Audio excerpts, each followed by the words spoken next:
My new salary was a secret I hadn't even had a moment to cradle in my own hands before my parents snatched it away. One moment I was staring at the promotion email, my heart a frantic, joyful drum against my ribs. The next, the pounding started on my apartment door, not a knock, but a demand, like bailiffs at the gate of a fortress they were determined to breach. I should have known. The forced, thin smiles. The cheap, store-bought cake, still in its plastic clamshell. They didn't ask how I felt, what I'd achieved. Their first words were, "How much?" And then, with the staggering audacity of people who had contributed nothing but obstacles, they demanded half. 50% of a life I had built alone, brick by bleeding brick. But what happened next, they never saw it coming. My name is Jessica Hale. I carry myself with a quiet stillness, the kind you learn when you understand, from your first breath, that you are your own first and last line of defense. I left at 18 with 2 suitcases and a scholarship that felt like a holy vow. I worked late shifts until my eyes burned, studied on bus rides until the words blurred, and built a fortress of a life where I owed no one anything, especially not my parents. That night, they invaded my sanctuary. My mother, Marlene, swept in first, her perfume a cheap, aggressive cloud. My father, Richard, followed, hands shoved in his pockets as if hiding a weapon. They placed the pathetic cake on my counter like a tribute, but their eyes were already appraising my home, calculating its worth. So, my mother said, sliding into a chair at the table I'd bought with my first bonus. "Your salary went up quite a bit." "No congratulations. Just an opening bid." "I've worked for it a long time," I said, my voice a calm lake over a turbulent depth. My father let out a low whistle. "You're doing well, Jess. Better than us. And after everything we've done." The sentence hung in the air, a ghost I knew well, a phantom debt for every meal, every childhood necessity they had weaponized.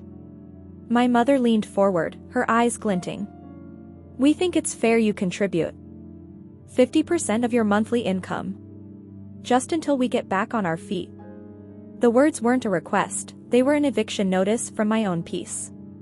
My chest tightened, but my shoulders pulled back. An old armor, snapping into place. In that suspended moment, I saw it all with terrifying clarity. This was not my family. This was a collection agency for a debt that never existed. "That's not how this works," I said, my voice dangerously soft. Mom's smile was a razor cut. "Sweetheart, don't be dramatic. Families support each other." "Support," I replied, "goes both ways." Dad scoffed. "We raised you, fed you, clothed you. You wouldn't be here without us." The old script. The one that had once filled me with guilt. But tonight, it rang hollow. "You left home at 18, my mother snapped, her mask slipping. "You just walked out." "I left," I said, my voice dropping to a whisper, "because every time I tried to breathe, you turned it into a debt." A flicker of real anger. "You are ungrateful." "Ungrateful," my father echoed, his voice hardening into a command. "This isn't optional, Jess. 50%. Starting next month. We deserve to benefit from our sacrifice." "You didn't sacrifice," I said, the words clean and final. "You survived. There's a difference." Something in me, a cord that had been pulled taut for a lifetime, snapped. I stood. Not with anger, but with a profound, terrifying finality. The scrape of the chair legs was the only sound in the room. I walked to the counter, my movements deliberate, and opened a drawer. I pulled out a simple, cream-colored envelope. I turned back to them, holding it between my fingers like a verdict. "This," I said, my eyes locking with theirs, "is everything you're really looking for." They didn't know it yet, but in that moment, the game was over. The real story was beginning. My mother's eyes fastened on the envelope with a predator's focus. My father puffed out his chest, already tasting victory. I placed it on the table. My mother's hand darted out, but I covered it with mine, stopping her cold. "Before you open it," I said, my voice a low thrum of power, "understand this. You don't get to demand half my life. Not anymore. It's just money, Jessica, she hissed, jerking her hand back. I ignored her. My heart was a wild thing in my chest, but my soul was ice. This isn't money. It's clarity. My mother tore the envelope open. Papers slid out, crisp, notarized, undeniable. Not a check. Not a plea. A contract. Their eyes scanned the first page. The smugness on their faces melted, replaced by confusion, then dawning horror. This isn't real, my mother stammered, her voice trembling. Oh, it's real, I said. Your signatures are at the bottom. We didn't sign this, my father roared, his face turning a mottled red. You did. 3 years ago. Remember when you told me you wanted to protect my future? You insisted on this declaration so I wouldn't be liable for your debts. This is that document.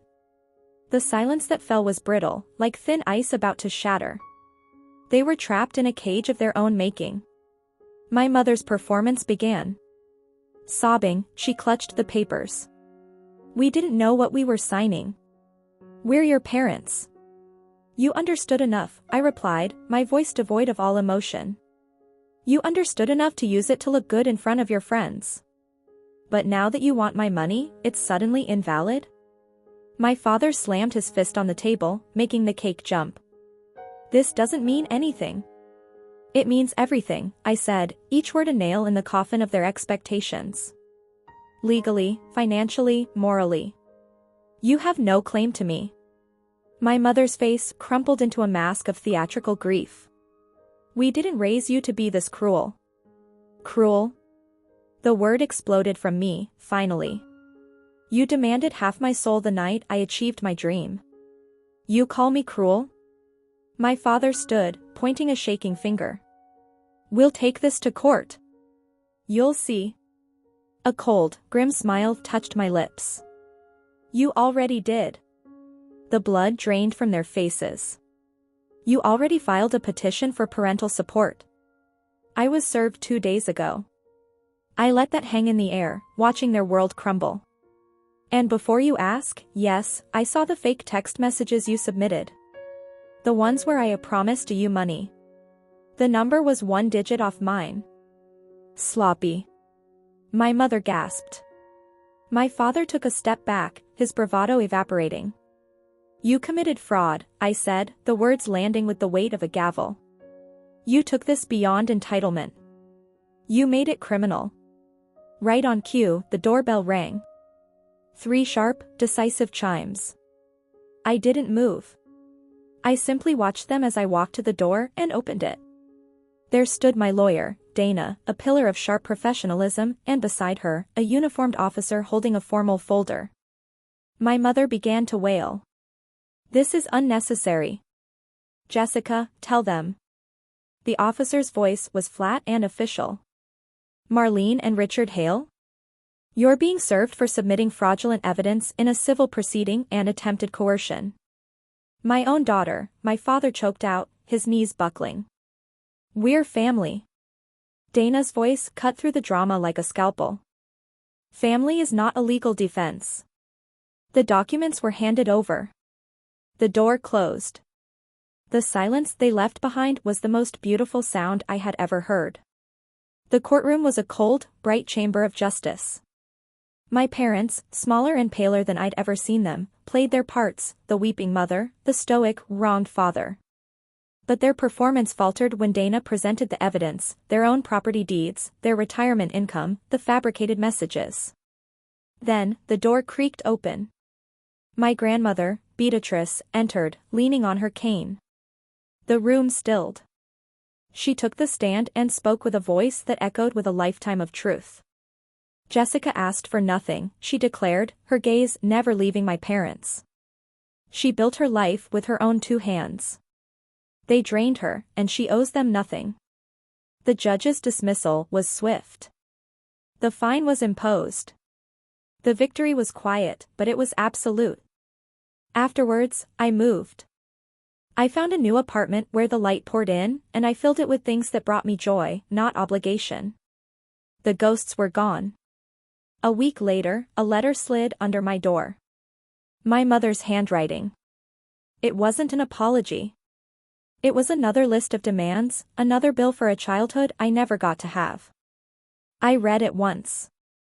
Then, without a tremor in my hand, I folded it and dropped it into the trash. The past had no more claim on me. I am Jessica Hale. My life is not perfect, but it is mine. It is quiet. It is earned. And it is, finally, free. If you've ever had to choose your own peace over the guilt they imposed on you, if you've ever had to build a fortress to protect the person you were meant to be, tell me your story. Your past does not define you. Your courage does.